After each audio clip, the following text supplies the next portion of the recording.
Well, congratulations on Vertex getting in the Hall of Fame here. Is Vertex a horse? Obviously, give us a little bit of the background. It was your dad's horse, and then you trained it. Yeah. Well, this was a homebred, this horse, and first time I ever ran him, I knew he was a good horse, and he proved it all the way through his racing career. Showed there was no horse that could even come close to him. He used to win as he pleased, and he was just a horse that loved the race. He knew he was in a race, and he just loved it. And so he won quite a few races, and I don't think he was ever out of the money. I think on all the races that he ran, he was in the money. Mm-hmm. But he won, I know, something like 16 or 17 straight or something like that. Now, you were saying before that you played a little game going into his first race. And, on the first race? Yeah. Well, the first race, I'll never forget it. Well, my dad says to me, "Who's this rider?" I said, "He's my exercise boy." Exercise boy? He says, "Jesus, all the good riders, your boy, why do you put the exercise?" I said, "Because I want to win a little bet." He says, "You do, but I..." So with that remark, the horse comes in and paddock and all this and that, and they finally bet him down to 8-1. I mean, I think it was 3-1. He paid $8. Uh-huh. And he won. He came from last and just galloped in the race. So I said, that's the reason I put this boy on him. I said, if I'd have put a good rider on him, he'd be 1-2, 1-3. And that boy never rode a race. I mean, Did he ever ride one again for him? No, no. He just rode that one horse.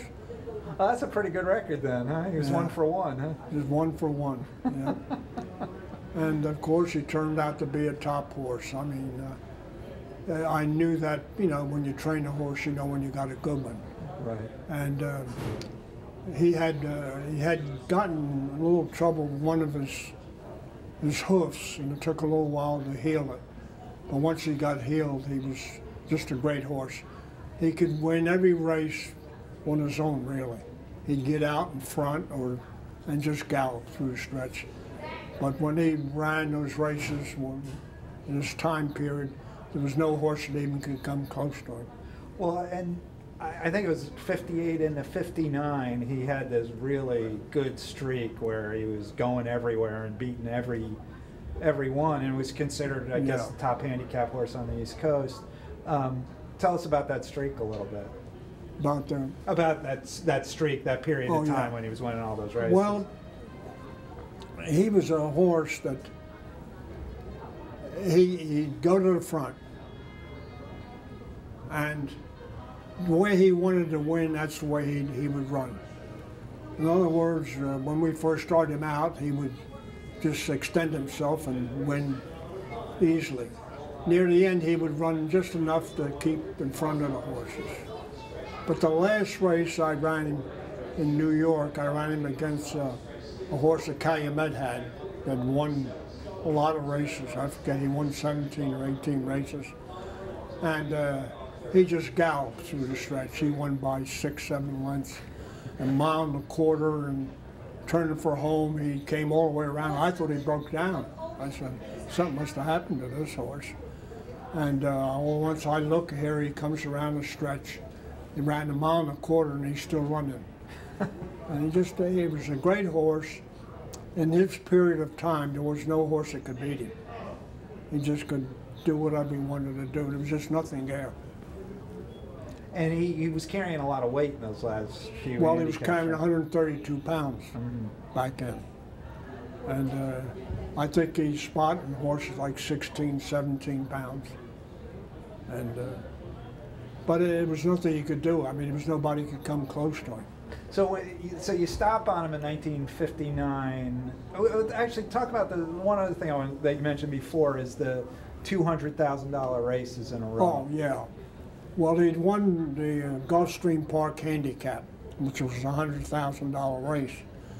So I put him on a plane and flew him into here, and he won the 100,000 right here, 1 week apart. And he won, just galloped in both races. Is that right? Yeah, and there was nothing to run with him. That's the reason I knew that if I went there in a week's time, I didn't worry about it, because there's no horse that could stay with him. And he just galloped through, through the stretch here. So then in '59, after you've had this big streak, and then his career is over, what happened to end his career? You mean when his career ended? Yeah. Well, when his career ended, we sent him to Donata Farms in Kentucky, and he bred their Derby winner for them. So he was a good breeder, and he was at Donata's for a while, and then from Donata's he went to Mr. Brunetti's, Joe Brunetti's farm in Ocala. Okay. And is that where he finished his career at Brunetti's farm? Correct. Okay. Yeah.